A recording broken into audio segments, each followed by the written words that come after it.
আপনি জানেন 1 বছর আগে ওর উপরে অ্যাটাক করা হয়েছিল প্রিয়াঙ্কু পান্ডের উপরে। তৃণমূলের যে জগদ্দল বিধায়ক ইনস্ট্রাকশনের নেতৃত্বে ওর উপরে অ্যাটাক হয়েছিল, খুব মানে প্রাণে বেঁচেছিল। সেই কেসটাকে এনআইএ টেক ওভার করে প্রায় 20 জন অ্যারেস্ট হয়েছে। আর সব তথ্যটা ঘুরিয়ে ফিরে বিধায়কের দিকে যাচ্ছে। এবার রিসেন্টলি 24 তারিখে ওর বাড়ির সামনে বোমা মজুদ করা হয়েছিল। বাড়ি ওই যে রাস্তা দিয়ে বাড়িতে যায়, মানে বাড়ি থেকে খুব হলে 100 মিটার দূর হবে, সেখানে বোমা বিস্ফোরণ হয়ে কোনো কারণে। তারপরেই আবার ওই পাশে থেকেই 2টো অস্ত্র আর গুলি রিকভার হয়।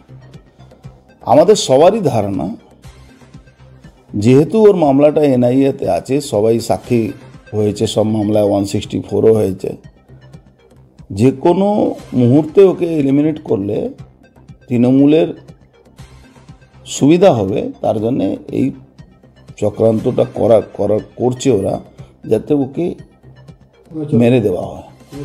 খুনে চক্রান্ত করা হচ্ছে ওকে মেরে দেওয়ার জন্য। আমরা এই মামলাটা শুনেছি। ও পুলিশ কমিশনারকেও কমপ্লেন করেছে, এনআইএকেও কমপ্লেন করেছে, হোম মিনিস্ট্রিকেও জানিয়েছে।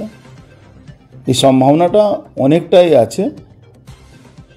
দেখি হোম মিনিস্ট্রিকে আমরা, কোনো পশ্চিমবাংলার মুখ্যমন্ত্রী তো কাছে কোনো ন্যায় বিচারের আশা রাখা যাবে না, বা বাংলা পুলিশ বারেকপুর পুলিশ তো কোনো ন্যায় বিচার করবে না, বা এই অপরাধীদেরকে ধরবেও না।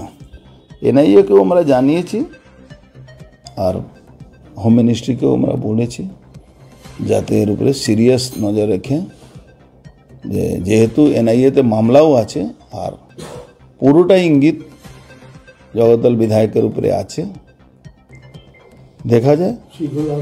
একটা প্রশ্ন ওটা যে ভাটপাড়া বোমাগুলি চলার পর পুলিশ ইনভেস্টিগেশন না করে, কিন্তু এইখানে এনআইএ তদন্ত প্রিয়াঙ্কু পান্ডে বাড়ির আসার 2 দিন পরেই প্রিয়াঙ্কু পান্ডের বাড়ির সংলগ্ন অঞ্চল থেকে আগ্নেয়াস্ত্র এবং গুলি উদ্ধার হলো। তাই কি কোথাও মনে হচ্ছে আপনার যে এখানে পুলিশের কোনো চক্রান্ত রয়েছে? দেখুন, ভাটপাড়া যে বিগত সময়ে যে আইসি ছিল, ও তৃণমূলের টাউন প্রেসিডেন্ট ছিল। প্রিয়াঙ্কু পান্ডে যেদিন হামলা হয়ে যার ওর উপরে, সেদিন যে অপরাধীদেরকে তৃণমূল সারেন্ডার করায়, তাদেরকে অস্পষ্ট থানার থেকে আমাদের কাছে ফোন এসেছিল, অস্পষ্ট ওসি বলে যে কী রে তোরা পান্ডেকে মারতে পারলি না। এর বিফোর যে আইসি ছিল সে, হ্যাঁ, অর্ধেন্দু না কি নাম ছিল, ও সরাসরি বলেছে।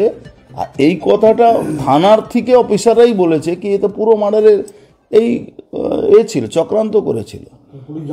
পুলিশ ওকে এনআইএ ডেকেওছে, কিন্তু যায়নি এনআইএ, এখনো যায়নি। ও যাবে কোথায়? সেন্ট্রাল এজেন্সি ডাকলে যাবে না তো কতদিন তুমি অজুহাত দেখিয়ে বাঁচতে পারো? তো ও এই কেসে ইনভলভ আছে। এই লাস্ট যে ওসি ছিল, ও ওসিটাও ধরা পড়বে, আজ হোক কাল হোক ধরা পড়বে, আমাদের বিশ্বাস আছে। পরিবার নিয়ে আতঙ্কে রয়েছে প্রিয়াঙ্কু পান্ডের পরিবার।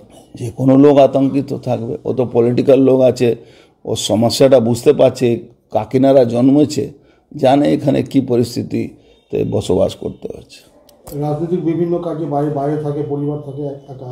হ্যাঁ, নিশ্চিতভাবে। তো ওই জন্য তো আমরা হোম মিনিস্ট্রিকে এটা নিয়ে ও লিখেছে, আমিও হোম মিনিস্ট্রিকে বলবো যাতে ওর সিকিউরিটি ব্যবস্থা করা যায়। কেন